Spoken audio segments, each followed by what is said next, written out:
नमस्कार, बहुत स्वागत है आपका। आप देख रहे हैं जी मध्य प्रदेश छत्तीसगढ़। आपके साथ मैं हूं सोनाली सिंह। ईरान और इजराइल के बीच युद्ध विराम जारी है, फिर भी दोनों ओर से बयानबाजी तेज है। लेकिन अब भी सवाल कई हैं कि इजराइल ने 13 जून को ईरान में इतना बड़ा हमला क्यों किया और किन किन हथियारों का इस्तेमाल किया गया, जिससे ईरान पूरी तरह से थर्रा उठा।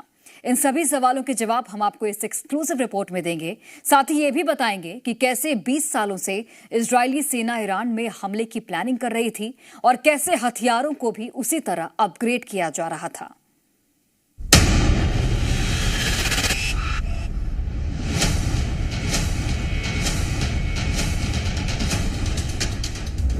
सालों से इजराइल ने की हमले की तैयारी। 13 जून को इजराइल ने ईरान पर वो हमला किया जिसकी तैयारी दशकों से हो रही थी। ऑपरेशन एम कलावी और राइजिंग लॉयन के जरिए इजराइल ने सिर्फ ईरान के परमाणु ठिकानों को बल्कि उसकी सैन्य और आतंकी बुनियादों को भी झंझोड़ कर रख दिया है। ये इजराइल के रणनीतिक बढ़त का संदेश है। दरअसल इजरायली रक्षा मंत्रालय ने अपने एक बयान में बहुत बड़ा खुलासा किया है। बयान में बताया गया है कि कैसे 20 सालों से ईरान पर हमले की तैयारी की जा रही थी।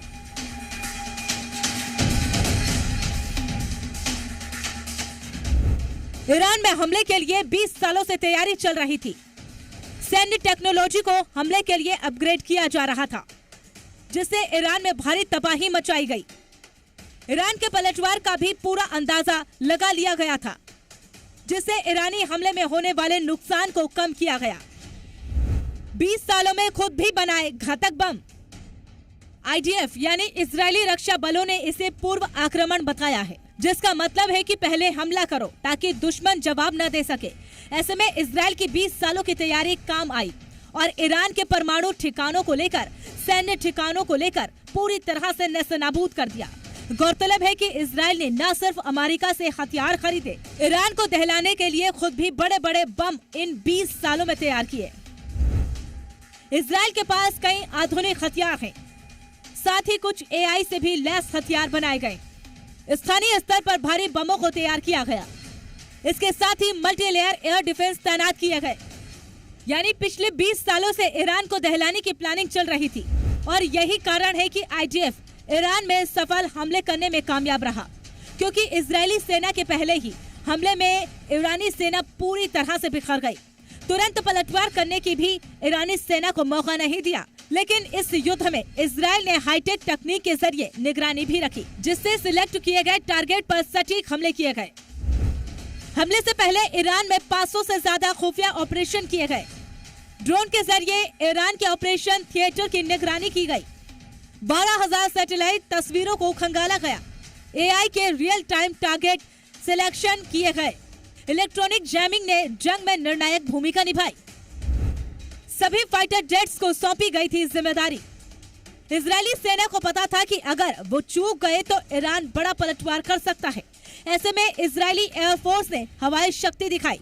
सभी फाइटर जेट्स को अलग अलग जिम्मेदारी सौंपी गई, जिससे ईरान के तुरंत पलटवार को टाला गया। F-35 से F-16I तक फाइटर जेट्स को टारगेट सौंपे गए थे कि उन्हें ईरान के भीतर क्या क्या करना है, जिससे कट्टरपंथी शासन की कमर तोड़ दी गई। F-35I ADIR से ईरान में गहरे हमले किए गए। F-15I RAM से भारी बमबारी की गई। F-15C BRZ से लंबी दूरी के लक्ष्यों को निशाना बनाया। F-16C बराक F-16I सूफा से टारगेटेड स्ट्राइक की गई। भारी बम मिसाइलों से ईरान को दहलाया। इजराइल के सभी फाइटर जेट्स ने मिसाइल लेकर अब भारी उड़ान भर दी थी और ईरान में तबाही की कहानी लिख रहे थे।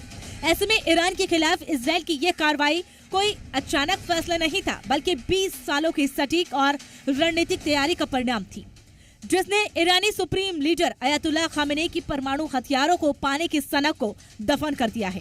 ब्यूरो रिपोर्ट, जी मीडिया।